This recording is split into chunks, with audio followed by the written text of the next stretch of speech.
Welcome back to Valencia Tales, wishing you a truly good day, filled with calm moments and gentle things ahead. And now, let's dive together into today's story. My husband openly flirted with his coworker right in front of me, and when I finally spoke up he shrugged and said, "If you can't handle it, walk away." So I did. And later that night I made a choice he never imagined, one that reminded me exactly who I am and what I refuse to tolerate. If you can't handle me talking to a colleague without getting insecure about it, maybe you should just walk away. My husband Levi said those words to me at a charity gala in front of dozens of people. His colleagues, his boss, the woman he'd been sleeping with for 7 weeks. His hand was still resting on her lower back when he told me to leave. Her name was Sienna. She was 26, blonde, his direct report at work. And she was smiling. "I'm Hazel. I'm 33 years old. And I'm about to tell you what happened when I actually took my husband's advice and walked away, and what I did next that he never saw coming. But let me back up 6 weeks because that's when I started noticing the signs I'd been ignoring for months. I'm a senior accountant at a non-profit auditing firm in Phoenix. I'm good with numbers, good at finding discrepancies, good at spotting when something doesn't add up. My job is literally to look at financial records and find the holes people try to hide. So it's almost funny, painful but funny, that I missed the holes in my own marriage for as long as I did. Levi and I met at a networking mixer when I was 27. He was 29, a sales director with one of those smiles that made you feel like you were the only person in the room. He actually listened when I talked about tax law, which most people's eyes glaze over at. He didn't blink when I ordered the expensive Pinot Noir. He made me laugh during a conversation about depreciation schedules, which I didn't think was possible. We got married a year later in a ceremony his mother planned down to the napkin colors. Cream with gold trim, very tasteful, very expensive. We bought a renovated craftsman house in Arcadia with both our names on the mortgage. The kind of place with original hardwood floors and a backyard pool that made our friends comment goals on every photo. For the first few years we were good. Not perfect, nobody's perfect, but solid. We packed each other's lunches. We split the remote without arguing. We had inside jokes and weekend routines and a life that felt like it was going somewhere. People called us a power couple. Dual income, no kids yet, the Instagram-ready existence that collected heart emojis from college friends I hadn't seen in years. But somewhere around year 4, things started shifting in ways I didn't have words for yet. The man who used to ask about my day stopped asking. The man who used to kiss me goodbye in the morning started leaving for work before I woke up. Our conversations became transactional. "Who's picking up groceries? Did you pay the electric bill? I'll be home late tonight." I told myself it was normal. That marriage is mature. That passion fades into comfortable routine, and expecting butterflies after 6 years was unrealistic. I was lying to myself. But I didn't know that yet. It started with his phone. Levi had never been protective of it before. He'd leave it on the counter while he showered, toss it on the couch during movies, hand it to me if mine was dead and I needed to look something up. Then one Tuesday morning in late July, I woke up and noticed it face down on his nightstand. Not just set down casually, but positioned deliberately so the screen wasn't visible. When I picked it up to check the weather, something I'd done 100 times before, I found it locked with a password I didn't know. "New security protocol at work," Levi said when I asked over coffee that morning. He didn't look up from his toast. "Company got hacked last month. IT's making everyone use biometrics and complex passwords. Big hassle, but they're serious about it." It sounded reasonable. Everything Levi said always sounded reasonable. That's what made him good at sales. He could make anything sound logical, necessary, like you were the paranoid one for questioning it. But then came the pattern I couldn't explain away as easily. Late nights. Wednesdays and Fridays specifically. Like clockwork. Around 5 p.m. my phone would buzz with a text. "Client dinner running late. Don't wait up." Never with details about which client or which restaurant. Never an invitation for me to join. He'd come home around 10 or sometimes later, smelling like wine and something floral that definitely wasn't my perfume. Something lighter, younger, more expensive than anything I wore. He'd go straight to the shower, claiming he felt grimy from the restaurant, from shaking hands all evening, from the cigarette smoke on the patio where deals supposedly got closed. I suggested joining him once. We were doing dishes after a quiet dinner at home, one of the few nights he'd actually been there, and I said it casually, "Maybe I could come to one of these client dinners sometime? It might be nice to meet the people you work with." He stopped scrubbing the pan he was holding. That's not really appropriate, Hazel. These are high-stakes prospects. They wouldn't appreciate a spouse tagging along. It would make things uncomfortable, kill the rapport I'm building. I'm good at talking to people. I do it at work all the time. It's different. Trust me on this. So I dropped it. But I didn't stop noticing things. Like the name that started appearing in our conversations with uncomfortable frequency. Sienna. He mentioned her casually at first. Sienna from marketing put together a solid campaign deck today. Or, Sienna had an interesting idea about the messaging. Normal work stuff. Colleagues talk about colleagues. I talk about people from my office all the time. But by early August her name was showing up multiple times a day. Sienna thinks we should target younger donors. Sienna's idea for the presentation got approved by the executive team. Sienna's really sharp, actually you'd probably like her. I started counting after the third day of this. 19 mentions in 4 days. 19 times my husband said another woman's name with a brightness in his voice that he didn't use when he talked about me anymore. 19 times I felt something twist in my chest that I tried to ignore. The way his face changed when his phone lit up with notifications. How he'd be staring at the screen with this small, private smile. The kind of smile people get when they're texting someone who makes them happy, then quickly lock it the second I walked into the room. How he started angling his body away from me when he typed, physically shielding whatever conversation he was having. One night I walked into the living room and found him on the couch with his phone, grinning at something. When he heard my footsteps he jumped slightly and locked the screen so fast he almost dropped it. "Who are you texting?" I asked, trying to keep my voice light. "Just Marcus from work. He sent a funny meme about the boss." "Can I see it?" His expression shifted. "Why?" "Because I want to see what made you smile like that. I haven't seen you smile like that in months." "Hazel, it's just a stupid meme. Why are you making this weird?" And there it was again. I was the one making things weird. Not his secrecy. Not the password-protected phone or the late nights or the name he mentioned more than mine. Me for noticing. Me for asking questions. Me for wanting to see what made my husband happier than I apparently did anymore. I tried asking about Sienna directly once. We were eating takeout Thai food in front of the TV because we'd stopped sitting at the actual dinner table months ago, and I said it as casually as I could manage. "This Sienna you mention a lot. How long has she been with the company?" Levi's entire body went rigid. "Why are you asking?" "Just curious. You talk about her quite a bit." "She's a colleague, Hazel. A coworker. Why do you have to interrogate me about every person I mention from work?" "I'm not interrogating. I'm asking a simple question." "It doesn't feel simple. It feels like you're keeping tabs on me, like you don't trust me. That's not healthy." My face got hot. "I do trust you. I'm just trying to understand why you mention one specific coworker 19 times in 4 days." His fork clattered against his plate. "Are you seriously counting how many times I mention people? Hazel, that's not normal. That's controlling." And just like that I was the problem. Not his obvious infatuation with someone else. Not the lies about where he was spending his evenings. Not the hotel receipt I'd found 2 weeks earlier tucked in his gray suit pocket. Kimpton Hotel, Old Town Scottsdale, $385, checked out at 11:47 p.m. on a night he claimed he was at a client dinner. Me. I was the problem for noticing. For counting. For making everything weird. So I stopped asking. But I didn't stop paying attention. 3 weeks before the gala. 3 weeks before everything exploded in that hotel ballroom, Levi came home actually energized for the first time in months. He found me in the kitchen making dinner and said, "So the Children's Hospital fundraiser is coming up. It's at the Phoenician this year." I looked up from chopping vegetables. "Okay. I think we should both go. It's a great networking opportunity and your firm sponsors it too, right? You could write it off as a business expense." I stopped chopping. Levi had been to this fundraiser twice before in previous years. Both times he'd complained, too formal, too boring, too many speeches from donors who loved hearing themselves talk. Both times he'd gone alone, said it wasn't worth me taking the night off. And now suddenly he wanted me there. I should have seen it.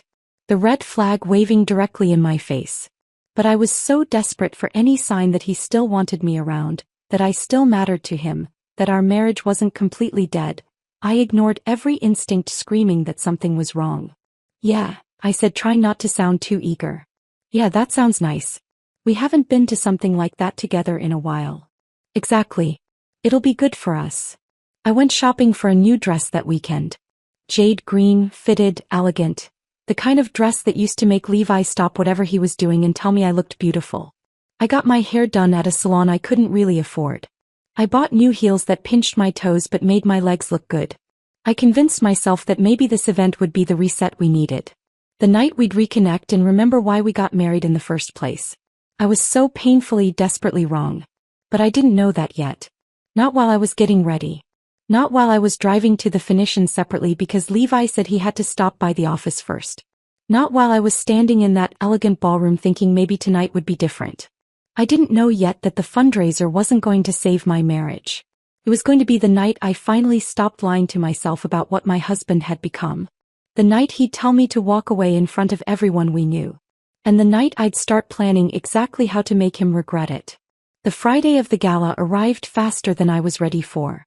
I spent the afternoon getting ready with an anxious energy I couldn't quite name, telling myself it was excitement, that tonight would be good for us, that maybe Levi's invitation meant he was trying. He came home around 5 to change. I was already in my jade green dress, hair styled in loose waves that had taken the salon an hour to perfect. I waited for him to notice, to say something, to give me any indication that he saw me. He walked past me toward the bedroom without a word. "You look nice," I offered, watching him pull his suit from the closet. "Thanks," he said absently, checking his phone. I stood in the doorway while he changed, watching him adjust his tie in the mirror for what must have been the 4th time. He tilted his head, smoothed down the fabric, checked his profile from both angles. More attention than he'd given me in months. "So, should we leave around 6:30? I asked. He didn't turn around. "Actually, I need to stop by the office first. Last-minute tweaks to a presentation I'm giving Monday. You should just go ahead and I'll meet you there." Something cold settled in my stomach. "We're going to the same place. Why don't I just wait and we can go together? Because I don't know how long it'll take and I don't want you sitting in the car waiting for me. Just go ahead. I'll be there soon." He sprayed cologne. Too much of it, the scent filling our bedroom in a way that felt aggressive. Then he grabbed his keys and wallet, kissed the top of my head without looking at me, and left. I heard his car start in the driveway, heard him pull away. I stood there in our bedroom alone, wearing a dress I'd bought to save my marriage, and felt something crack inside my chest. 20 minutes later I drove to the Phoenician resort by myself. The valet line was long, couples arriving together, the women's hands tucked into their husbands' elbows, laughing about something as they walked toward the entrance. I handed my keys to the attendant and walked in alone, clutching my small purse like it might anchor me. The ballroom was stunning in that expensive neutral way that rich people call elegant. Cream walls, gold accents everywhere, massive chandeliers hanging from the ceiling reflecting light off polished marble floors. Waiters in black vests circulated with trays of champagne. A string quartet played something classical in the corner that I didn't recognize. Small clusters of people stood talking, everyone dressed in their best, everyone performing the social dance of charity fundraisers. I pulled out my phone and texted Levi, "I'm here. Where are you?" The response came 30 seconds later. "Be there soon." That was it. "No, sorry for making you arrive alone." "No, you look beautiful tonight." Just 2 words and nothing else. I wandered toward the silent auction tables, pretending to be fascinated by the items up for bidding. A weekend getaway package to Sedona. A signed basketball from some Suns player I didn't recognize. A private cooking class with a local chef. I stared at the bid sheets without really seeing them, feeling increasingly foolish in my jade dress that suddenly seemed like it was trying too hard. Like I was trying too hard. 20 minutes passed. Then 30. I checked my phone twice. No new messages. I texted him again. "Are you close?" No response. I was about to call him when I spotted him across the ballroom. He'd arrived without telling me, without looking for me, without any acknowledgement that his wife was standing alone at a charity event he'd insisted we attend together. And he wasn't alone. He was deep in conversation with a woman I recognized from his company's website. One of those professional headshot pages where everyone looks polished and accomplished. Tina. The name I'd heard 19 times in 4 days. The name that made his voice brighten in a way mine didn't anymore. She was younger than I expected. Mid-20s, probably not even 30 yet. blonde highlights that caught the chandelier light perfectly, like she'd planned it. Wearing a red dress that walked the line between professional and provocative, fitted but not too tight. Sophisticated but deliberately sexy. The kind of dress that announced she knew exactly what she looked like and exactly what effect it would have. But it wasn't her appearance that made my stomach drop. It was the way Levi was looking at her. He was leaning in when she spoke, his body angled toward hers, giving her his complete attention in a way he hadn't given me in months. Maybe longer. She said something and he laughed, not the polite chuckle he'd been giving me for the past year, but a real laugh, head thrown back, genuine enjoyment. The laugh I used to make him do before everything got comfortable and then cold. Her hand was on his forearm. I watched it land there casually like it had done this 1,000 times before. Watched it rest there for 3 full seconds, I counted, before sliding away. Then a minute later it was back. Touching his shoulder this time while she leaned in to whisper something that made him grin. I stood frozen near the silent auction tables, unable to move, unable to look away. Every touch felt deliberate. Every laugh felt intimate. Every moment I watched felt like a small knife sliding between my ribs. Other people were noticing too. I caught 2 women I vaguely recognized from a previous company event exchanging glances, then looking at me with expressions that might have been pity. A man standing near the bar, older, distinguished, probably someone's boss, was watching Levi and Sienna with raised eyebrows, like he was witnessing something inappropriate but couldn't quite decide if he should intervene. Then Marcus appeared beside me. I remembered him from a summer barbecue at Levi's boss's house. Nice guy, quiet, worked in operations or logistics or something. He positioned himself deliberately between me and the view of my husband flirting with his coworker. "Hazel, right?" he said, voice aggressively cheerful. "Great to see you again. Have you checked out the silent auction? Some really interesting items this year." He was trying to distract me. Trying to spare me from watching what everyone else was clearly seeing. It was kind. It was also humiliating. "Yeah," I managed. "I was just looking. That Sedona package looks amazing. My wife and I went there last spring. Beautiful hiking, great restaurants. Totally worth it if you can get it for a reasonable bid." I nodded, pretending to listen, but my attention kept pulling back to Levi and Sienna across the room. Marcus kept talking about hiking trails and red rocks, filling the silence with words that didn't matter, and I appreciated it even as it made me want to disappear. After 10 minutes of this painful kindness, I made a decision. I was done hiding at silent auction tables. I was done being protected by near strangers who felt sorry for me. If Levi wanted to parade his affair in front of everyone we knew, then I was going to make him look me in the eye while he did it. I grabbed 2 glasses of champagne from a passing waiter and walked straight toward them. Sienna saw me first. Her eyes flicked to me, and for just a second, I saw irritation flash across her face. Annoyance at the interruption, at the wife showing up to ruin whatever moment they were having. Then her expression smoothed into professional politeness, the mask sliding into place so fast I almost doubted I'd seen the real reaction underneath. "Hazel," Levi said, accepting the champagne I handed him without making eye contact. Without thanking me. Without acknowledging that I'd been waiting alone for 45 minutes while he laughed with another woman. "This is Sienna from marketing. Sienna, my wife. Not my wife Hazel. Not Hazel, who I'm lucky to be married to. Not even, this is Hazel. Just my wife. A category, a title, a role I fulfilled rather than a person he loved." Sienna extended a manicured hand, her smile perfectly practiced. "Oh, I've heard so much about you." The lie was so transparent it was almost funny. Levi never talked about me at work. I knew because his colleagues had stopped asking how I was at these events.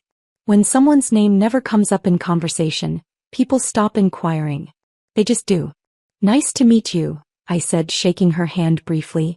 Then I tried to join their conversation. I really tried. Over the next hour, I attempted 4 separate times to be part of whatever discussion they were having. Each time, Levi either talked over me mid-sentence or Sienna would pivot to some inside joke about the office. Something about a presentation gone wrong, about their boss's terrible golf stories, about the new hire who couldn't figure out the coffee machine. Things deliberately designed to exclude the wife who didn't belong. When I mentioned that some of the silent auction items looked interesting, Levi actually sighed. Audibly. Like I was a child interrupting adult conversation with something trivial and annoying. Sienna touched his shoulder and leaned in, whispering something I couldn't hear. He grinned, that private, intimate grin that used to be reserved for me, and whispered something back. She laughed, her hand lingering on his arm. I stood there holding my champagne, invisible. Irrelevant. A prop in someone else's story. After 90 minutes of this, something inside me finally broke. Not dramatically. Just quietly, like a bone cracking under pressure it was never meant to hold. I interrupted them mid-sentence. Levi, I'd like to leave soon. I'm not feeling well.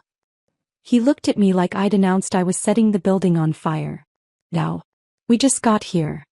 We've been here almost 2 hours. Sienna glanced between us, her expression carefully neutral, but I saw the satisfaction underneath. She was enjoying this. Watching me beg my husband to leave, watching him choose her attention over my comfort, watching me lose in real time. We've been here almost 2 hours, I repeated quietly. Levi's jaw tightened. He leaned closer, lowering his voice, but not enough. Marcus was still nearby. That couple by the bar was definitely listening. Look, if you can't handle me talking to a colleague without getting insecure about it, maybe you should just walk away. The words landed like a slap. Even Sienna's eyes widened slightly, surprised by the cruelty maybe, or just surprised he'd said it out loud. The couple by the bar suddenly became fascinated by their phones. Marcus's expression shifted from uncomfortable to shocked. And I just stood there, staring at this stranger wearing my husband's face, holding a champagne glass in a jade green dress I'd bought to save a marriage that was already dead. You know what? I said, setting my glass down on a nearby table with exaggerated care. You're absolutely right. Then I turned and walked straight toward the exit. I walked through the marble lobby without looking back. Past the registration desk where elegant people checked in for weekend getaways.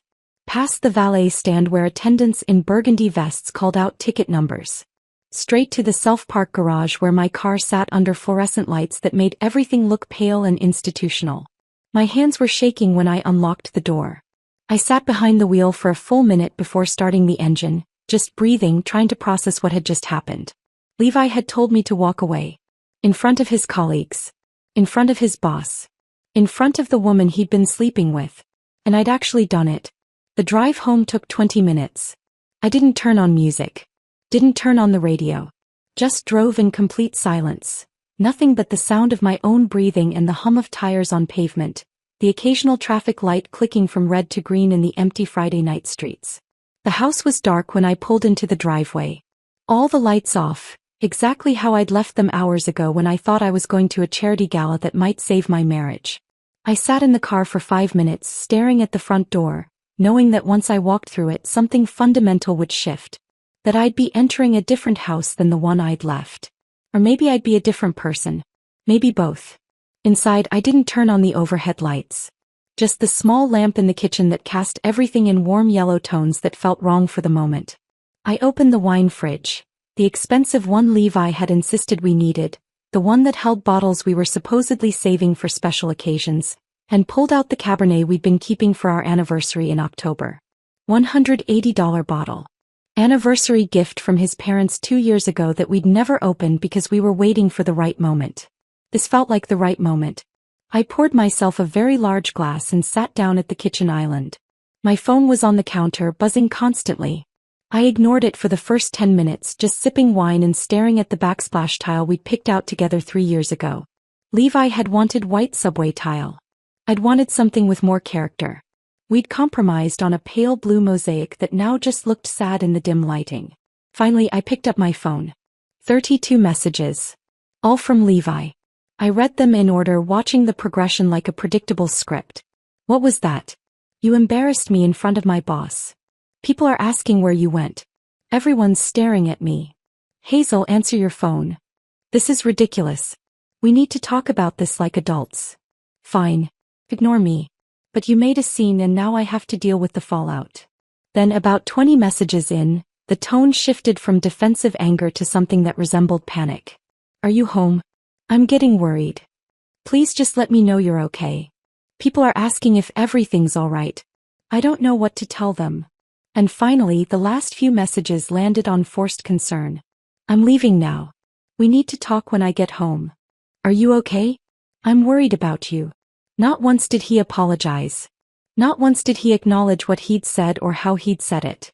Not once did he take responsibility for telling his wife to walk away while his mistress watched. I set the phone down and took another sip of wine. It was good wine. Probably wasted on this moment, but I didn't care. What Levi didn't know, what he'd never bothered to notice because he was too busy with Sienna, was that I'd been documenting everything for 3 weeks. Not because I was planning to leave him. Not because I knew for certain he was cheating.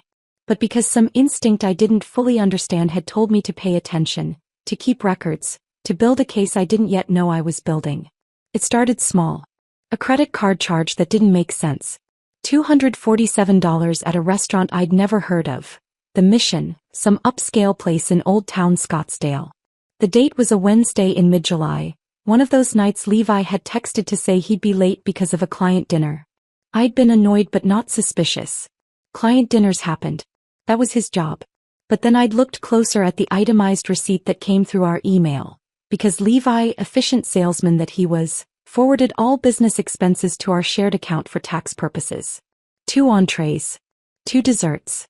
A bottle of wine that cost more than our monthly water bill. And the timestamp, 9:47 p.m. What client dinner lasted until almost 10 on a Wednesday night? I'd screenshotted it. Filed it away in a folder on my phone I'd labeled receipts, because that sounded mundane enough that Levi would never question it if he happened to see it. Then came another charge. Kimpton Hotel, Old Town Scottsdale. $385. Also on a Wednesday. I'd found the actual receipt in his gray suit pocket, the one he'd forgotten to empty before I took it to the dry cleaner. Room charge, not just restaurant or bar. Someone had rented a room. I'd stood in our bedroom holding that crumpled thermal paper, reading it 3 times to make sure I understood what I was seeing. Checked out at 11:47 p.m. The same night he'd come home smelling like wine and floral perfume. The same night he'd gone straight to the shower. The same night he told me he was exhausted from closing a big deal. I'd photographed the receipt. Added it to the folder. Then I'd started checking our shared cloud storage. The one we used for household documents, for photos, for the automatic backup of emails that Levi had set up years ago and then completely forgotten about. And there they were. Hotel receipts forwarded to his email. Dinner charges at expensive restaurants. All on Wednesdays and Fridays. All for 2 people. All during the same weeks he'd been coming home late claiming client dinners and important meetings. I downloaded everything. Created a spreadsheet with dates, locations, amounts. Accountant brain taking over, organizing the evidence into something clear and undeniable. Then 2 weeks ago I'd seen the text notification flash across his locked phone screen. He'd been in the shower, phone sitting on the bathroom counter, and it had lit up with a message preview before the screen went dark. Last night was perfect. When can we do it again? The message disappeared after 15 seconds. Some auto-delete feature he must have set up. But I'd seen it. I'd seen enough. That's when I'd hired the private investigator. Her name was Diane Fletcher. I'd found her through a discreet Google search at work during my lunch break, using incognito mode like I was doing something illegal. She had good reviews, a professional website, and a tagline that said, "Answers you can trust." I'd called her from my car in the office parking lot. "I think my husband is having an affair," I'd said, voice surprisingly steady. "I need to know for sure." She hadn't asked unnecessary questions. Hadn't made me justify why I suspected. Just took down the details. Levi's name, his workplace, his schedule, the patterns I'd noticed. She'd quoted me a price that made me wince but seemed worth it for the truth. "I'll have a preliminary report for you in 5 days, she'd said.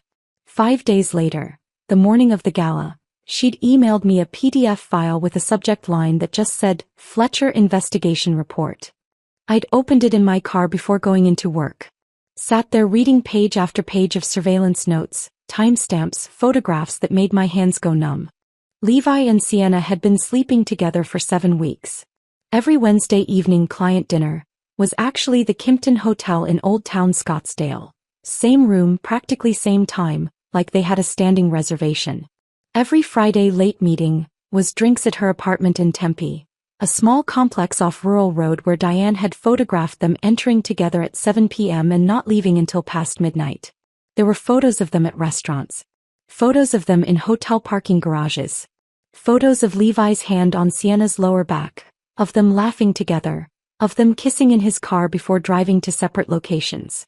All of it documented with brutal, professional efficiency. I'd closed the PDF and sat in my car staring at the office building in front of me, unable to move. Unable to process. Unable to do anything except acknowledge that the marriage I'd been trying to save was already over. Had been over for weeks. Maybe months. Maybe longer than I wanted to admit. But I hadn't confronted him. Something told me to wait. To keep the evidence close. To be strategic instead of emotional. Now, sitting in my kitchen drinking anniversary wine while waiting for Levi to come home and expect forgiveness, I opened my laptop and logged into our joint bank account. Balance: $63,087. Money we'd been saving for years. For a down payment on a bigger house. For the kids Levi said he wanted in a few years when we're more established. For a future that I now understood was never going to happen. Not with me anyway. I opened a new browser tab and navigated to a different bank's website. One Levi didn't use. One he didn't even know I'd opened an account with 3 days ago, right after hiring Diane. Then I started transferring money. Not all of it. That would be too obvious, too easy for him to fight in court.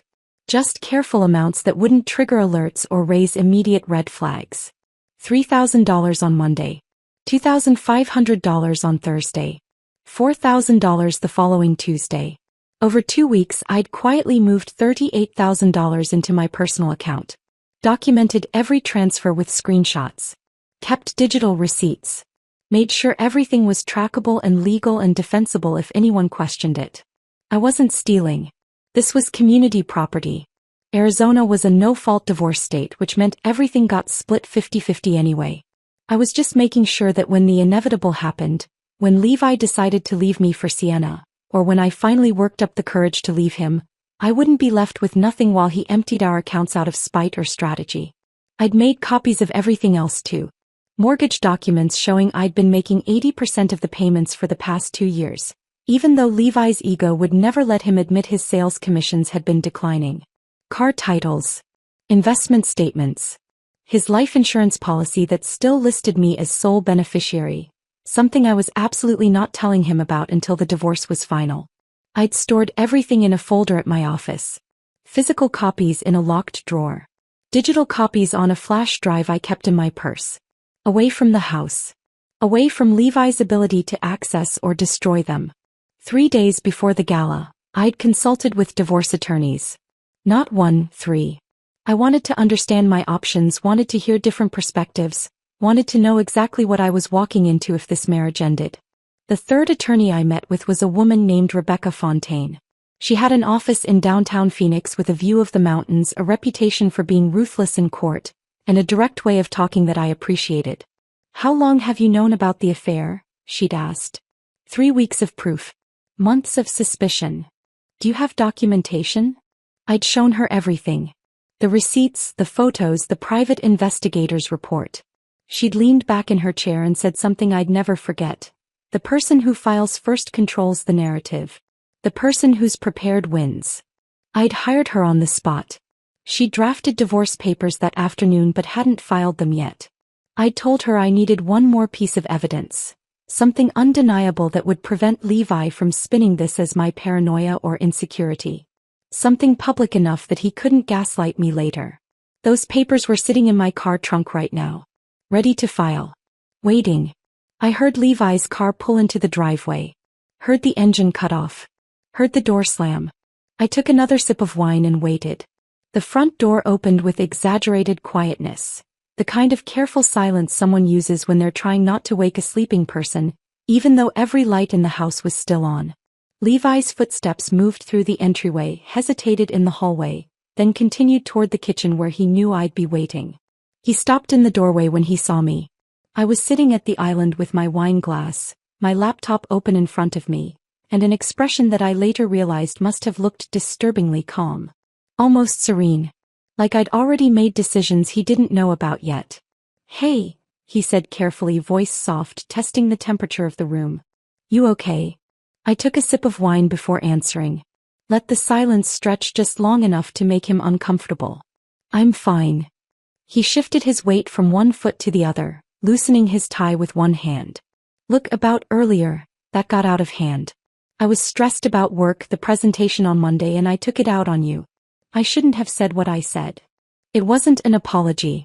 It was blame-shifting wrapped in apologetic language, responsibility deflected onto work stress and circumstances instead of choices he'd made. I'd heard him use this exact tactic with difficult clients. Acknowledge the problem without actually accepting fault. Make it about external factors. Position yourself as the reasonable one trying to move forward. You told me to walk away if I couldn't handle watching you flirt with another woman, I said, voice even. So I did. What's the problem? His face flushed. I wasn't flirting. Jesus, Hazel, I was networking. That's literally my job. That's how business works. If you can't understand the difference between professional relationship building and... I set my wine glass down with deliberate precision, the sound of it against the granite louder than it needed to be. I understand perfectly. You spent 2 hours with your hands on another woman. You introduced me as my wife, like I was furniture. You ignored me every time I tried to join the conversation. Then when I said I wanted to leave, you told me to walk away. Very clear communication, Levi. Crystal clear. You're twisting this. Am I? Because Marcus looked pretty uncomfortable watching you. That couple near the bar definitely noticed. I'm pretty sure Sienna's perfume is still on your jacket. His jaw tightened and I watched him shift tactics in real time, from defensive to offensive, from apologizing to attacking. It was almost predictable. You know what your problem is? He said, crossing his arms. You don't trust me. You never have. Healthy marriages require trust, Hazel. They require giving your partner the benefit of the doubt instead of jumping to the worst possible conclusion every time they talk to a colleague. I almost laughed. The audacity of him standing in our kitchen, smelling like another woman's perfume, lecturing me about trust while I had hotel receipts and surveillance photos documenting his affair. It was almost funny in how absurd it was. Trust is earned, not demanded, I said quietly. So you don't trust me? The question hung between us like smoke in still air. I looked at him for a long moment, really looked at him, at the man who used to make me laugh at networking events, who'd promised to build a life with me, who'd become this stranger defending his right to humiliate me in public while sleeping with his coworker. Should I asked. His mouth opened, closed, opened again. Nothing came out.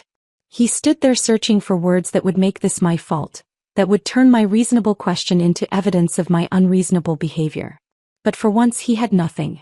The silence stretched for 10 full seconds before he turned and walked toward the stairs. I heard his footsteps heavy on the hardwood, heard the bedroom door close. Not quite a slam, but close enough to communicate his frustration. I sat there alone in the kitchen finishing my wine and realized I felt nothing. No guilt for making him uncomfortable. No urge to follow him upstairs and smooth things over. No desire to be the peacemaker who apologized for having feelings about being disrespected. Just cold, clear certainty about what needed to happen next. I opened my laptop and pulled up my contacts. Found Marcus's number. We'd exchanged information at that summer barbecue months ago. One of those polite, let's keep in touch gestures that usually goes nowhere. I'd saved it under Marcus Levi's work, and never used it until now. At 12:47 a.m. I typed out a text. Hey, sorry to bother you late. Can we talk? I hit send before I could second-guess myself, then set my phone down and waited. Part of me expected no response. It was almost 1 a.m, he was probably asleep, he might not even want to get involved in whatever drama he'd witnessed at the gala. But 3 minutes later my phone buzzed. Of course. Everything okay? I called him. He answered on the second ring. Hazel. Yeah. I know it's late. I'm sorry. I needed to talk to someone who saw what happened tonight. Don't apologize. I'm glad you called. His voice was kind, concerned in a way that made my throat tighten. Are you okay? Not really. But I will be. We talked for 40 minutes. I sat at my kitchen island in the dim light, voice low so Levi wouldn't hear me upstairs. And Marcus told me everything I'd been suspecting but hadn't wanted to believe. He'd suspected the affair for weeks. Maybe longer. He'd seen Levi and Sienna leaving the office together on Wednesday evenings when most people had already gone home. Noticed how they'd linger in the break room, how their conversations would stop abruptly when someone else walked in. How Sienna would touch Levi's arm during meetings, not just casual touches but lingering ones, intimate ones. How Levi would lean into her space, how they'd whisper to each other, How they had this whole language of inside jokes and meaningful glances that excluded everyone else. I wasn't sure if I should say anything, Marcus admitted. I kept thinking maybe I was reading too much into it, maybe they were just close colleagues, maybe it wasn't my place to get involved. I didn't want to be the guy who ruins someone's marriage over a hunch. But tonight changed that? Yeah. Tonight was, Hazel, what he did to you in front of all those people was wrong. The way he treated you, the way he dismissed you, the way he told you to leave while she just stood there watching. I couldn't stay quiet after that. You deserve to know the truth. My eyes burned, but I didn't cry. I'd done enough crying over the past few weeks. Thank you for telling me. There's something else. He paused and I heard him take a breath like he was steeling himself. I have photos. From last Wednesday. I was working late on a project. Budget analysis that was due Thursday morning, and I saw them leaving together around 7. Levi said something to her that made her laugh, and the way she looked at him, it just felt wrong. So I followed them. My hand tightened around my phone. Where did they go? Kimpton Hotel in Old Town. They walked in together. I waited in my car for a while thinking maybe it was some kind of work meeting, maybe I was being paranoid. But they didn't come out. Not for hours. So I took some photos, just to have proof if it turned out to be what I thought it was. They finally left around 10:30. Separate cars, but I saw him kiss her in the parking garage before they drove away. I closed my eyes, feeling something settle in my chest. Not surprise, not shock, just the weight of confirmation. Can you send them to me? Already done. My phone buzzed with incoming messages. I opened the first photo and felt my breath catch despite knowing what I was going to see. Levi and Sienna entering the hotel lobby together. His hand was on her lower back. Not a casual guide, but possessive, intimate. The timestamp read 7:18 p.m. Her head was tilted toward him, smiling at something he'd said. Second photo. Them leaving at 10:33 p.m. Her hair was messier than it had been going in. His tie was gone. They both looked satisfied, relaxed, like they'd spent the evening doing exactly what I knew they'd been doing. Third photo. Levi kissing her in the parking garage. Not a peck on the cheek. A real kiss, his hand cupping her face, her body pressed against his. I stared at the photos for a long time, zooming in on details I didn't really need to see but couldn't look away from. The way she touched his chest. The way he smiled at her. That real, genuine smile I hadn't seen directed at me in months. Hazel, you still there?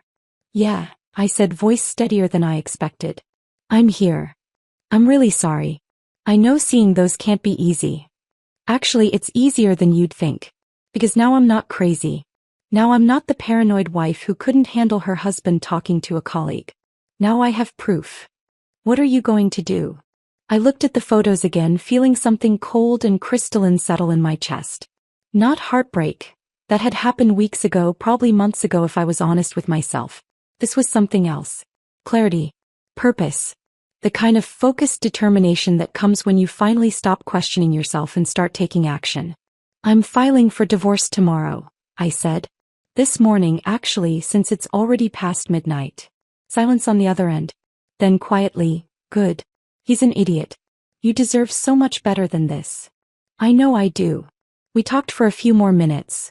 Marcus offering to be a witness if I needed one, giving me the contact information for his wife who'd been through a divorce and might have attorney recommendations, just being kind in a way that reminded me there were still decent people in the world. After we hung up, I immediately forwarded all the photos to Rebecca with a message. File first thing this morning. Serve him at his office during his 9 a.m. team meeting. I want everyone to see. Her response came through 2 minutes later. She was apparently awake too. Consider it done. This is going to be very satisfying. I set my phone down and sat in the quiet kitchen for a moment, just breathing. Then I stood up, walked to the wine fridge and pulled out the bottle of champagne we'd been saving for our 10-year anniversary. Expensive French champagne his parents had given us as a wedding gift, the kind you're supposed to save for milestone celebrations. This felt like a milestone. I didn't bother with a glass. Just opened the bottle. The cork popped satisfyingly loud in the silent house, and carried it outside to the backyard. The pool lights were still on, casting rippling blue patterns across the patio. I sat down on one of the lounge chairs and took a long drink straight from the bottle. Tasted like freedom. And somewhere upstairs, Levi was sleeping, completely unaware that by 9 a.m. his entire life was going to implode. I stayed up until almost 3 in the morning, sitting in the backyard with that champagne bottle, watching the pool lights create patterns on the water that looked like they were moving even though everything was perfectly still. Eventually I went inside, climbed the stairs and paused outside our bedroom door. I could hear Levi snoring, deep, regular breaths of someone sleeping soundly, unburdened by guilt or consequences. I slept in the guest room. Didn't bother with pajamas, just lay down on top of the covers in the clothes I'd worn to the gala that felt like it had happened years ago instead of hours. I didn't really sleep. Just closed my eyes and waited for morning. At 6:30 a.m. I heard Levi's alarm go off. Heard him moving around in the bedroom, shower running, closet doors opening and closing, the familiar sounds of his morning routine. I stayed in the guest room until I heard him go downstairs, then got up and went to the bathroom to wash my face. I looked terrible. Eyes puffy, makeup smudged, hair tangled. I didn't care. When I came downstairs, Levi was in the kitchen making coffee. He glanced at me and I saw him register that I'd slept in the guest room, but he didn't mention it. Just poured coffee into his travel mug, added the specific amount of cream and sugar he always used, screwed the lid on tight. He was whistling. Actually whistling some tune I didn't recognize while he gathered his keys and wallet and phone from the counter. Like last night had been a minor disagreement we'd already moved past. Like telling your wife to walk away in front of dozens of people was just something that happens sometimes. No big deal, life goes on. He thought he'd won. That I'd sulked in the guest room, that he'd stood his ground about his networking, that this morning everything would reset to whatever dysfunctional normal we'd been living in for months. He had no idea what was about to happen. He walked over and kissed the top of my head, not my lips, not even my cheek, just a perfunctory kiss on my hair like I was a child or a pet. "Have a good day," he said in that absent tone people use when they're not really present, when they're already thinking about something else. "You too," I said quietly. I watched from the kitchen window as he backed out of the driveway in his silver sedan. Watched him pause at the stop sign at the end of our street. Watched his car disappear around the corner, heading toward his office where, in exactly 90 minutes, his entire world would implode in the most public way possible. I felt nothing. No guilt. No second thoughts. No last-minute urge to call Rebecca and tell her to hold off, to give him one more chance, to handle this privately instead of destroying him professionally. Just cold, clear certainty that this was exactly what needed to happen. I poured myself a fresh cup of coffee, not the cheap stuff Levi bought, but the expensive beans I'd been hiding in the back of the pantry, the ones I only used when he wasn't home because he'd complain about the cost. Made it in the French press he never used because he said it took too long. Added real cream instead of the artificial creamer he preferred. Then I sat down at the kitchen table with my phone and waited. At 9:03 a.m. Rebecca texted, "Process server just arrived. Heading into the building now." My heart was racing despite the calm I'd been feeling. This was it. The moment everything became real and irreversible. At 9:17 a.m., papers delivered. I stared at those two words for a long moment, imagining the scene. The conference room where Levi held his Monday morning team meetings. 12 colleagues sitting around the table. Sienna probably there too, sitting close to him, maybe still exchanging those meaningful glances they thought nobody noticed. The process server walking in asking Levi Garrison, in front of everyone. Handing him the manila envelope. Everyone watching. At 9:21 a.m. a longer message came through. "Your husband asked the server if this was a joke. Server said no, these are official divorce papers." According to my contact who works in that building, his face went completely white. Sienna left the conference room immediately. Practically ran out. His boss pulled him into her office. Half the office saw the whole thing. "Stun Hazel. You made your statement." I read the message 3 times trying to feel something. Satisfaction maybe. Victory. Dad, I just felt tired. Relieved. Like I'd been holding my breath for weeks and could finally exhale. My phone started ringing at 9:28 a.m. Levi's name lit up the screen, his contact photo from our wedding day staring back at me. Him in his tuxedo, smiling that genuine smile he used to have before everything got complicated. Before Sienna. Before the lies. I sent it to voicemail. It rang again 30 seconds later. Voicemail. Voicemail. By 10:30 a.m. I had 17 missed calls.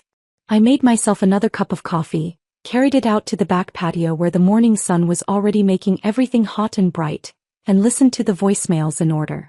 First message, timestamp 9:29 a.m. What the hell did you do? Call me back. Now.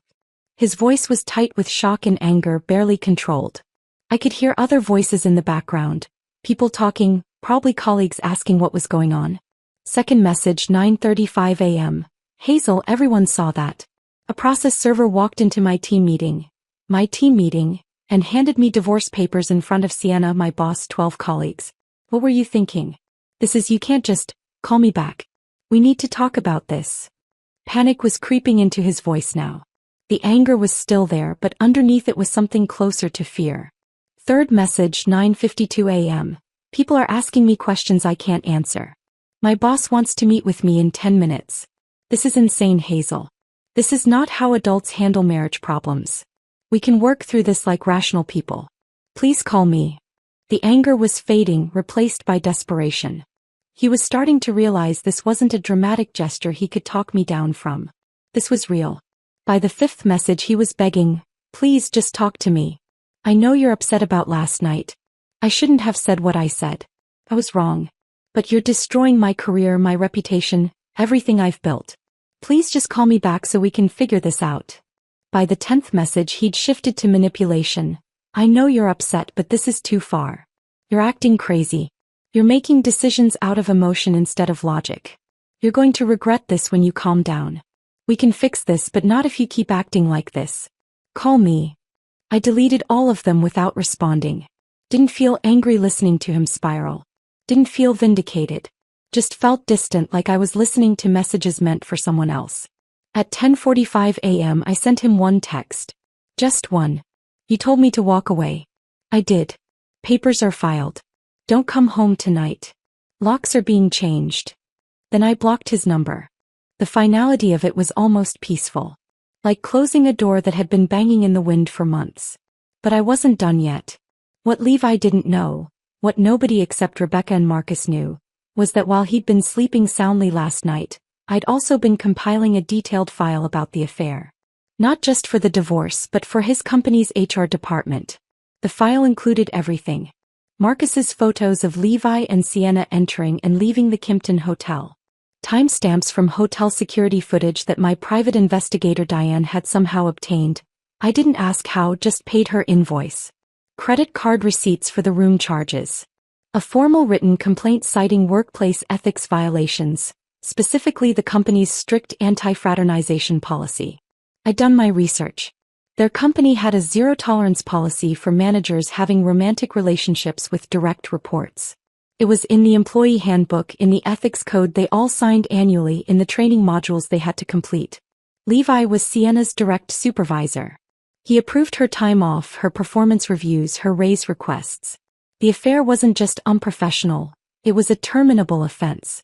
I'd sent the entire file to HR at 3 a.m. marked urgent, with a cover letter explaining that I was the spouse of an employee engaged in an inappropriate relationship that violated company policy. By noon, Marcus texted, Levi just got called into H. Sienna too. Separately. The office is going absolutely insane. Nobody's getting any work done. Everyone's just standing around in clusters talking about it. By 2 p.m., security just escorted them both out of the building. Suspension pending investigation. Hazel, this is wild. I've never seen anything like this. By 4 p.m., official email just went out to the whole company. They're both being investigated for ethics violations. People are forwarding it to each other, talking in the break rooms. Your husband's career here is done. Even if they don't fire him, he'll never recover from this. I read the messages while sitting at my kitchen table, drinking iced tea, feeling absolutely nothing except a quiet sense that justice was finally catching up to people who'd thought they were clever enough to avoid consequences. At 6 p.m., Rebecca called instead of texting. Hazel, you need to see something. I'm forwarding a screenshot right now. My phone buzzed. I opened the image. It was a text exchange between Levi and Sienna. Apparently, Sienna had submitted it to HR as part of her defense, trying to prove she wasn't entirely at fault. Levi had written, "This is your fault. If you hadn't been so obvious at the gala, none of this would have happened. You touched me in front of everyone. You couldn't be subtle for one night. I'm done with you. Don't contact me again." So he was throwing her under the bus to save himself. Classic Levi. Always looking for someone else to blame. Always repositioning himself as the victim of circumstances beyond his control. Sienna's response was even better. I'm not the one who's married, Levi. You told me you were separated. You said your wife didn't understand you, that the divorce was already in progress, that you were just waiting to finalize paperwork. You lied to me. You used me. I'm talking to a lawyer about filing my own complaint against you for sexual harassment. They were turning on each other, burning down everything to try to save themselves. And neither of them had enough water to put out the fire. They're both finished, Rebecca said on the phone, satisfaction clear in her voice. The company can't keep either of them after this. Too much liability, too much drama, too much proof of policy violations. And the fact that they're now publicly blaming each other makes it even easier to terminate both of them. Good, I said simply. That evening I had a locksmith come to the house. He changed every lock, front door, back door, garage, side gate. Gave me 3 copies of each new key, removed the old locks entirely so Levi's keys would be completely useless. Then I systematically changed every password I had. Bank accounts, streaming services, cloud storage, social media, every digital thing that connected us. I removed his access, his ability to see what I was doing, his ability to interfere. I packed his clothes into garbage bags, not carefully folded, just stuffed in, and carried them out to the front porch. His suits, his casual clothes, his shoes, his toiletries from the bathroom. Everything that was his.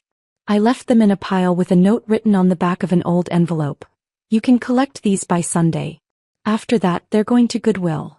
Then I went back inside my house, not our house anymore, my house, and locked the new locks behind me. The house felt different with the new locks. Safer somehow. Like I'd fortified something that had been vulnerable for too long. I spent the rest of that evening organizing, going through drawers and closets, removing anything that reminded me of Levi, creating piles of things to donate or throw away.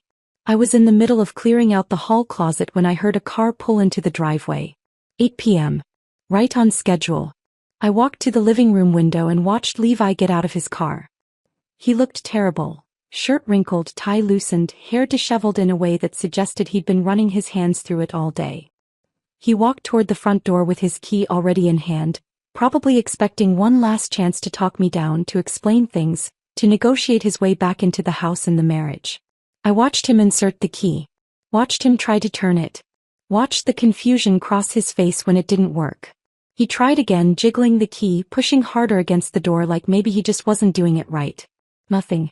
The lock had been changed. His key was useless. Then he started knocking. Light at first, almost polite. Hazel. Hazel, open the door. I know you're in there. I let him knock for a full 5 minutes. Let him escalate from polite knocking to frustrated pounding to desperate hammering. Let him call my name progressively louder until a neighbor across the street came out onto their porch to see what the commotion was about.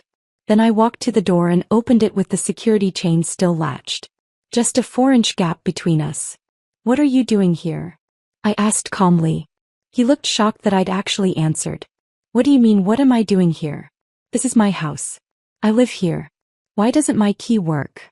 Because I changed the locks. His face went from confused to angry in seconds. You can't do that. This is my house too. We own it together. Not anymore.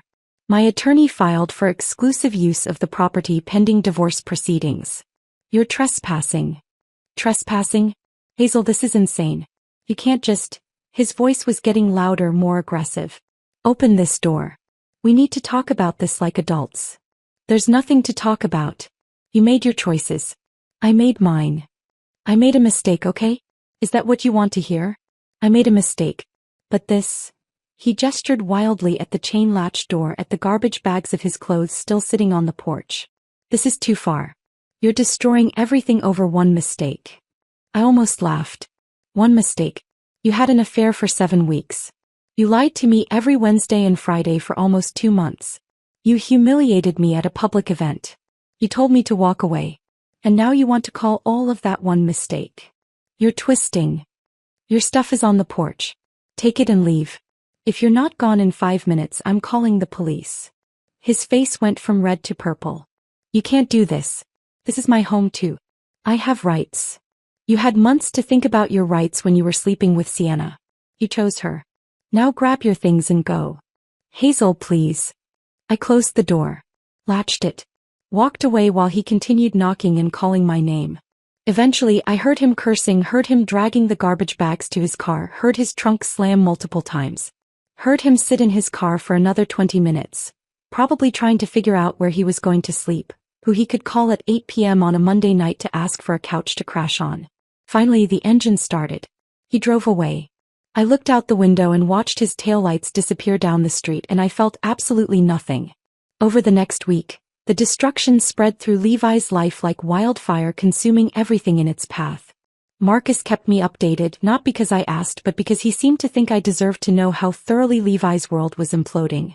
HR concluded their investigation by Wednesday. They didn't have much choice when presented with time-stamped photos, hotel records, and conflicting statements from both parties trying to blame each other. On Wednesday morning, exactly 1 week after I'd served him with divorce papers, Levi received his termination notice.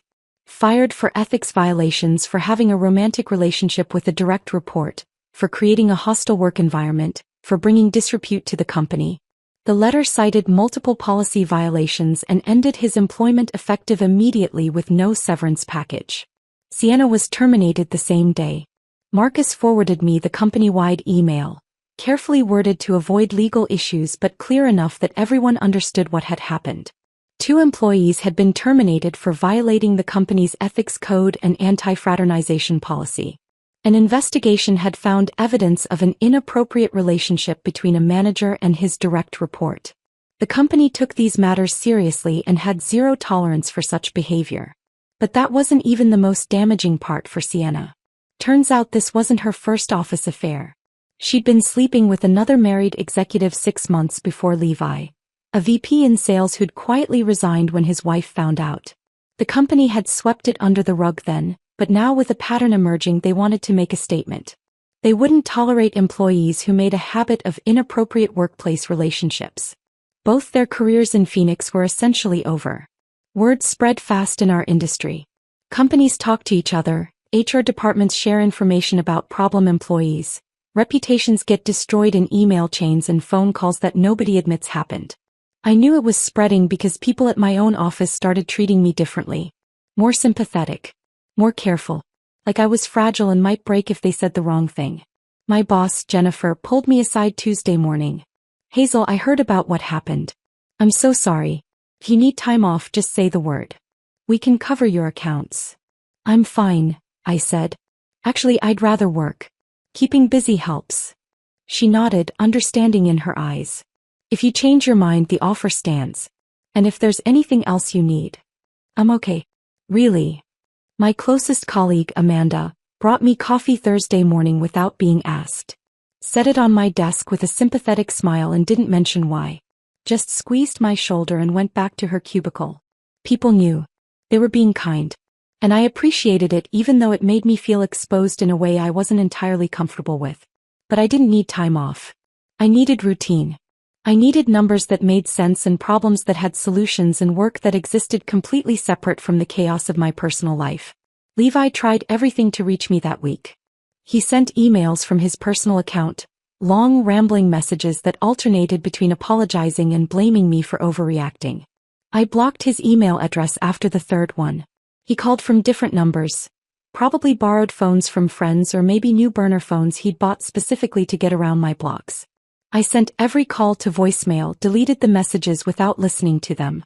On Thursday afternoon, he showed up at my office building. I was at my desk working on a compliance audit when Amanda rushed over, voice low and urgent. Hazel, your husband is downstairs in the lobby. Security called up asking if you want to see him. My hands stopped moving on the keyboard. Tell them no. Tell them to escort him out and not let him back in. Are you sure? He seems. I'm sure. Please. She nodded and went back to her desk to call down. 5 minutes later, Marcus texted, Levi just got escorted out of your building by security. He's sitting in his car in the parking lot. Want me to call the police? I responded, no. He'll leave eventually. He did. An hour later, his car was gone. On Friday morning, Levi's mother called. I saw her name on my screen and almost didn't answer. Patricia had always been kind to me, had welcomed me into their family, had treated me like the daughter she'd never had. But she was also Levi's mother, and I knew whose side she'd take. I answered anyway. "Hello, Patricia." "Hazel, sweetheart." Her voice was shaky, tearful, desperate. "Please, we need to talk." "I don't think there's anything to talk about." Levi told me everything. He made a terrible mistake. A terrible, stupid mistake. But you can't throw away 6 years over one mistake. He loves you. He's absolutely devastated. I took a slow breath, steadying myself. "Patricia, with all respect, Levi didn't make one mistake. He had an affair for 7 weeks. He lied to me every Wednesday and Friday for 2 months. He humiliated me in front of his colleagues. And when I confronted him about it, he told me to walk away. So I did. I respected his wishes." Silence on the other end. Then quieter. "He's my son, Hazel. He's falling apart. He's lost his job, his home, his marriage. Everything. I've never seen him like this." "Then maybe he'll learn something from it. Is there nothing I can say to change your mind?" "Nothing at all. No. I'm sorry. I know this is hard for you and I know you love your son. But this is between Levi and me. And it's already over." She tried for another few minutes, pleading, reasoning, bargaining. Offering to pay for couples counseling, suggesting we take time apart to think, asking if there was any way to fix this. I listened patiently and said no to everything. Finally, she gave up. "I understand. I don't agree, but I understand. You'll always be welcome in our home, Hazel. No matter what happens." "Thank you. That means a lot." After we hung up, I sat at my kitchen table staring at nothing for a long moment. That conversation had been harder than I expected. Patricia was collateral damage in this. Someone who hadn't done anything wrong but was suffering anyway because of her son's choices. My own parents had the opposite reaction when I told them everything. My mother called Sunday morning. I gave her the full story, the affair, the gala, the divorce papers, the terminations, all of it. When I finished, there was a long pause. Then she said 4 words that made me cry for the first time since the night of the gala. "We're proud of you." My throat tightened. Really? Really? You didn't make yourself small to keep a man who didn't deserve you. You didn't accept crumbs when you deserved the whole meal. You stood up for yourself. That takes courage.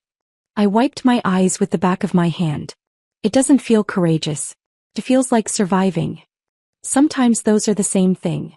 Sunday afternoon, I was sorting through bank statements for Rebecca, organizing everything she'd need for the divorce proceedings, when I found something that stopped me cold. A $12,000 withdrawal from our savings account. Date, June 23rd. Memo line, ring purchase. I stared at it for a long moment, my brain refusing to process what I was seeing.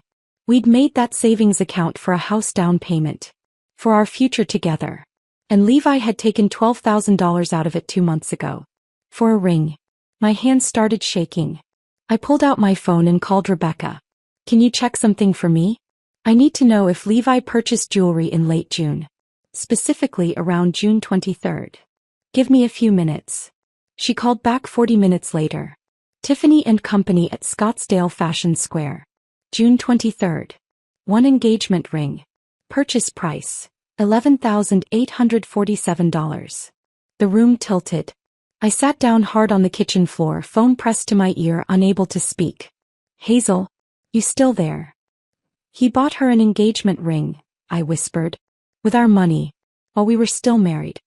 He was planning to leave me for her. Forward me that bank statement. I'm adding this to the divorce filing. This is fraud, Hazel. He used marital assets to finance an affair." I hung up and sat on the kitchen floor for a long time, just breathing. Just processing. Up until that moment, some small part of me had wondered if I was overreacting. If maybe the affair had been a stupid mistake, a momentary lapse, something that could have been forgiven if I'd been willing to work through it. But he'd bought her an engagement ring. He'd been planning a future with her. He'd been preparing to leave me, and he'd been too much of a coward to tell me. I wasn't overreacting. If anything, I'd been too patient.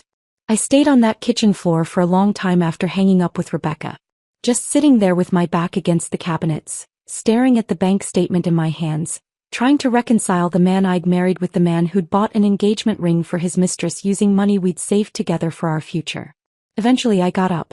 Forwarded the statement to Rebecca like she'd asked. Then I did what I'd been doing for weeks. I focused on moving forward. On building a life that didn't include Levi. The divorce proceedings moved faster than I expected. Arizona's no-fault laws meant we didn't have to prove wrongdoing or assign blame in court. We just had to demonstrate that the marriage was irretrievably broken, which wasn't difficult given that we'd been living separately for months and I had documentation of an affair that had cost both parties their jobs. We split everything 50-50 on paper. The savings account, the retirement funds, the equity in both our cars. But I kept the house. I'd been making 80% of the mortgage payments for the past 2 years anyway, even though Levi's ego had never let him acknowledge that his sales commissions had been declining while my salary had been steadily increasing. I kept the $38,000 I'd moved before filing. Rebecca argued successfully that I'd been protecting marital assets from being squandered, not hiding them. Levi didn't fight any of it. He signed the papers his attorney put in front of him, agreed to everything Rebecca proposed, seemed eager to just make it all go away as quickly as possible. 4 months after I'd served him at his office, the divorce was finalized. No drama, no contested hearings, no last-minute attempts to reconcile. Just a quiet Tuesday afternoon in a courtroom where a judge signed documents that officially ended 6 years of my life. I walked out of that courthouse alone, got in my car and drove home to a house that was finally, legally, completely mine.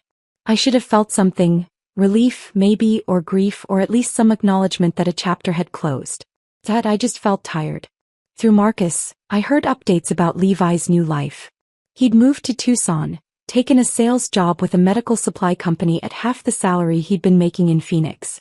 He was living in a 1-bedroom apartment near the university in a complex that Marcus described as functional but depressing. He'd gained weight. Let his appearance slide. Looked 10 years older than he had 6 months ago. Sienna had left Phoenix entirely. Moved back to Sacramento where her parents lived, was working retail at a Target while trying to rebuild a career that had been destroyed by scandal. Her LinkedIn profile, which I'd looked at once out of morbid curiosity, showed no new positions, no recommendations, no activity at all beyond the Target job. They'd both burned their lives down for a 3-month affair, and now they were living in the ashes separately. I thought I'd never see either of them again. I was wrong. It was a Tuesday afternoon in late September, 4 months after the divorce was finalized. I'd stopped at a coffee shop in Scottsdale on my way home from work. One of those upscale places with reclaimed wood tables and Edison bulb lighting and a chalkboard menu that listed drinks I couldn't pronounce. I ordered my usual afternoon latte, stood at the pickup counter scrolling through work emails while I waited. Hazel. The voice came from behind me. Female. Familiar in a way that made my stomach tighten even before I turned around. Tina. I almost didn't recognize her. She looked completely different from the confident, put-together woman I'd seen at the gala. Thinner, not in a healthy way but in a way that suggested she'd lost weight from stress rather than intention. Dark circles under her eyes that makeup couldn't quite cover. Wearing jeans and a plain t-shirt that hung loose on her frame, blonde highlights grown out to reveal dark roots, hair pulled back in a messy ponytail. She looked like someone who'd been through something devastating. Which I supposed she had. Can we talk? She asked quietly. Please. The coffee shop was busy. People working on laptops at every table, a line forming behind me at the counter, the hiss of the espresso machine and low murmur of conversation creating white noise that wasn't quite private but wasn't completely public either. I picked up my latte when the barista called my name. We have nothing to talk about. Please. Just 5 minutes. I know I don't have any right to ask, but... Her voice cracked slightly. Please. Against every instinct telling me to walk away, against my better judgment, against the part of me that knew this conversation couldn't possibly end well, I gestured toward a corner table. We sat. She wrapped both hands around her coffee cup like she was trying to warm herself, even though it was September in Arizona and still 95 degrees outside. I wanted to apologize, she started. I almost laughed. Almost. You're about 4 months too late. I know I am. But I needed to see you to tell you face to face that I'm sorry. For everything. Hey, you've said it. Are we done? She flinched. I need you to understand something. I didn't know he was lying. About being separated, about you not knowing about us, about the divorce being in progress. He told me you two had an arrangement. That the marriage was open. That you both dated other people and it wasn't a secret.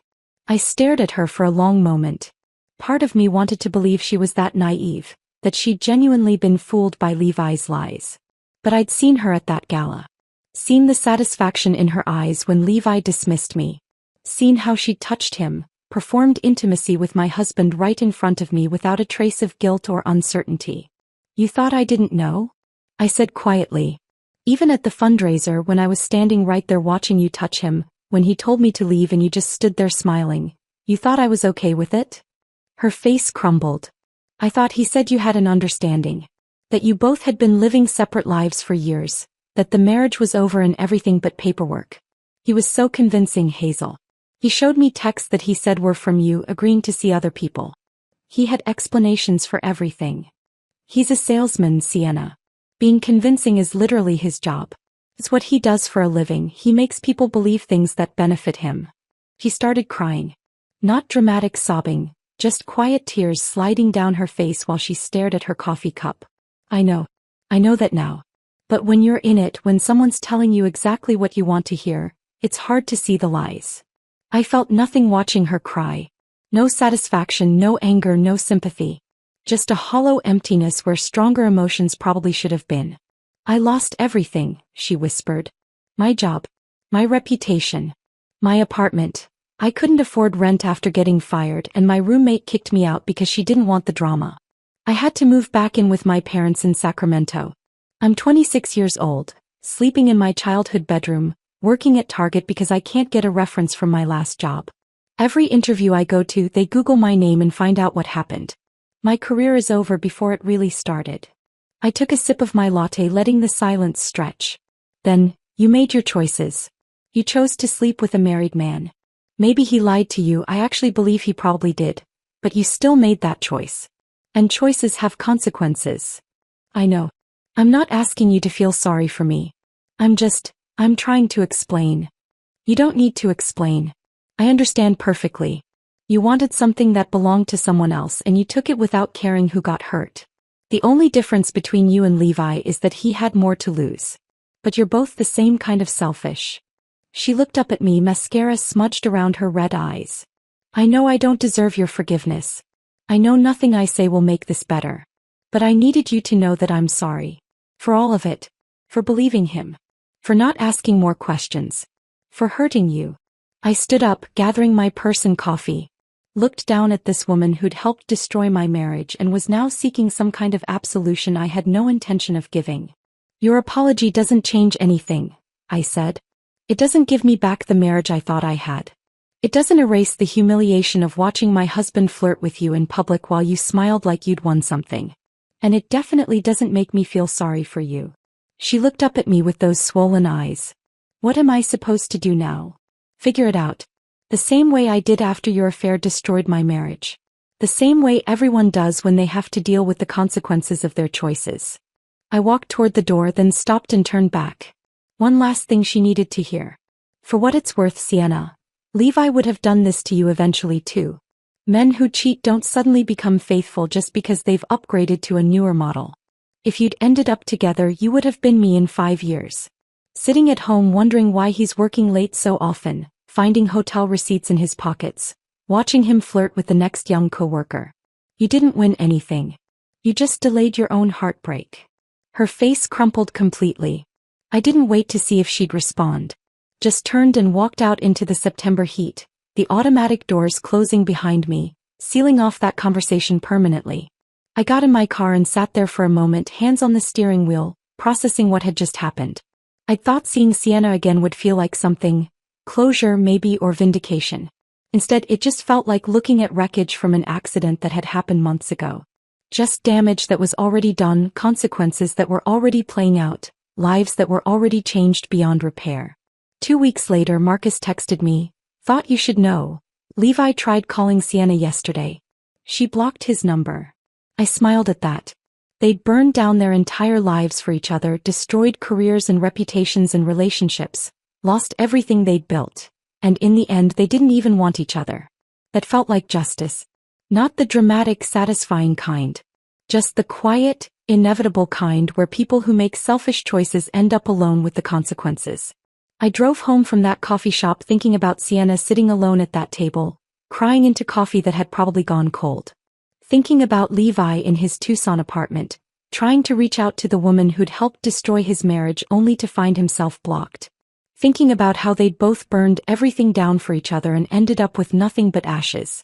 And I realized I didn't feel sorry for either of them anymore. I didn't feel angry. I didn't feel anything except grateful that I'd gotten out when I did. 6 months after the divorce finalized, I made a decision that felt bigger than it probably was. I renovated the house. Not just redecorated, completely renovated. Stripped it down and rebuilt it into something that had nothing to do with Levi. I hired an interior designer named Maria Delgado who came recommended by Amanda from work. She was in her 50s, had an office in Old Town filled with fabric samples and paint swatches. And when I told her what I wanted, she understood immediately. I want to erase him from this space, I said during our first consultation. Every room reminds me of arguments we had about paint colors and furniture choices. I want it to feel like mine. She nodded like this wasn't the first time she'd heard this. Divorce renovation. I do 3 or 4 of these a year. Let's make this place yours. We started with the bedroom. Levi had insisted on what he called masculine minimalism. Gray walls, black furniture, no artwork, no color, no personality. Everything severe and cold and designed to look like a magazine spread instead of a place where people actually lived. Maria and I ripped it all out. Painted the walls a warm sage green. Bought a 4-poster bed made of light wood with white linen bedding that looked like something from a boutique hotel. Hung framed photographs on the walls. Not of people but of places I wanted to visit. The Amalfi Coast. Japanese cherry blossoms. Irish countryside. Dreams that were mine alone. I filled the room with plants. Pothos hanging from macrame holders. A fiddle leaf fig in the corner. Succulents on the windowsill. Things that were alive and growing, that needed care and attention, that made the space feel less like a museum and more like a sanctuary. We renovated the kitchen next. Levi had wanted everything stainless steel and modern. I replaced it all with warmer brass fixtures, open shelving instead of upper cabinets, a butcher block island where I could actually cook instead of just heating up takeout. His office, the room he'd spent hours in with the door closed, probably texting Sienna while I sat downstairs alone, I got rid of entirely. Turned it into a reading room. Floor-to-ceiling bookshelves on 3 walls. A window seat overlooking the backyard with cushions in deep blue. A comfortable chair with good lighting. A space that was entirely about peace and quiet and the pleasure of getting lost in stories that weren't mine. Every change felt like reclaiming territory. Like pushing out the ghost of a marriage that had never really worked and making space for a life that actually fit me. The renovation took 3 months and cost more than it probably should have. $42,000 by the time everything was done. But when Maria and I did the final walkthrough in late November, standing in the living room looking at warm cream walls and comfortable furniture and artwork that I'd chosen because I liked it, not because Levi had approved it, it was worth every dollar. This doesn't look like the same house, Maria said. That's exactly what I wanted. 2 months after the renovation finished in January, my boss Jennifer called me into her office. I'd been expecting a routine check-in. We did quarterly reviews and I figured this was just standard procedure. So I was surprised when she closed the door and gestured for me to sit with an expression that looked too serious for a routine check-in. Hazel, I'm promoting you to Senior Director of Operations. I blinked. What? You've been carrying this department for the past year. Especially the past 6 months since everything happened in your personal life. You've shown leadership and resilience that honestly impressed everyone here. The Henderson audit you led came in under budget and ahead of schedule. The Morrison Foundation specifically requested you for their next engagement. You've trained 3 junior accountants who are now billing clients independently. You've earned this. I sat there stunned, unable to process what she was saying. The position comes with a 30% raise, a corner office on the 5th floor and your own team of 4. You'll report directly to me. Congratulations. I don't know what to say. Jennifer smiled. Say yes. Then go celebrate. You've earned this, Hazel. So I said yes. The promotion meant longer hours sometimes. More responsibility. More pressure. Late nights reviewing teamwork, making decisions that affected other people's careers, representing the company at client meetings where I was suddenly the most senior person in the room. But it also meant something else. It meant proving to myself that I was more than someone's discarded wife. That I was good at my job, better than good. That I was valuable independent of any relationship status. That my worth had never been tied to Levi's opinion of me, even though I'd forgotten that somewhere in the middle of our marriage. In October I did something I hadn't planned. I went to the Arizona Humane Society on a Sunday afternoon, told myself I was just looking, and left with 2 6-year-old cats. They were a bonded pair, Fig and Olive, already named by the shelter staff. Their previous owner had surrendered them because she was moving into a no-pet apartment. They'd been at the shelter for 3 weeks, overlooked because they were older and came as a package deal. Fig was gray and scraggly with one eye that didn't quite open all the way. Olive was orange with white paws and an attitude problem. They were completely uninterested in performing or being cute for potential adopters. When I sat down in the meet and greet room, Fig immediately climbed into my lap and started purring. Olive sat 3 feet away and judged me silently. I loved them immediately. They brought unexpected comfort to the house. The sound of them chasing each other at 3 a.m., racing through rooms with that chaotic energy cats have. The way Fig would curl up on my lap in the reading room while I worked through books I'd been meaning to read for years. How Olive would sit on the bathroom counter every morning, watching me get ready for work with an expression that suggested she found my routine deeply questionable. I started cooking again. Actually cooking from recipes I found online or in cookbooks I'd bought but never used. Trying things I'd wanted to make but never did because Levi was particular about food. Didn't like anything too spicy, didn't eat fish, refused to try cuisines he wasn't familiar with. I made Thai curry that left my kitchen smelling like lemongrass for 2 days. Mastered homemade pasta. Experimented with baking bread on Sunday mornings. Some of it turned out terribly. Some of it was amazing. All of it was mine. I joined a book club at the local library. 8 women ranging from their 30s to their 70s who met every other Thursday evening to discuss novels and drink wine and occasionally gossip about their lives. They knew I was recently divorced, but nobody made it a big deal. Nobody treated me like I was broken or needed fixing. They just passed me wine and argued about whether the ending of our current book was satisfying or cheap. I started hiking again. Sunday mornings, early before it got too hot, driving out to Camelback Mountain or Piastua Peak, or sometimes just walking trails in the McDowell-Sonoran Preserve. Something I'd loved before I got married and had somehow stopped doing because Levi preferred sleeping in on weekends. I started dating again. Nothing serious. A coffee date with a tax attorney named David who made me laugh talking about the absurdities of tax code. Dinner with a high school teacher named Rachel I'd met through book club who was smart and funny and recently divorced herself. A few other dates that went nowhere but weren't bad, just 2 people trying to figure out if there was anything there. I learned what I liked without filtering it through someone else's opinion. Learned that I preferred hiking to sleeping in. That I actually enjoyed cooking when I wasn't trying to please someone else's palate. That I was more social than I'd realized. I'd just been with someone who made me feel like my need for connection was neediness instead of normal human behavior. A year after the divorce, almost to the day, I was sitting in my reading room on a Saturday morning. Fig was curled up beside me, purring in his sleep. Olive was somewhere else in the house, probably knocking something off a shelf. My coffee was getting cold on the side table while I lost myself in a novel. My phone buzzed. I almost ignored it, but something made me check. Text from an unknown number. Hazel, it's Levi. I got a new phone. I know you blocked my other number. I just wanted to reach out and see how you're doing.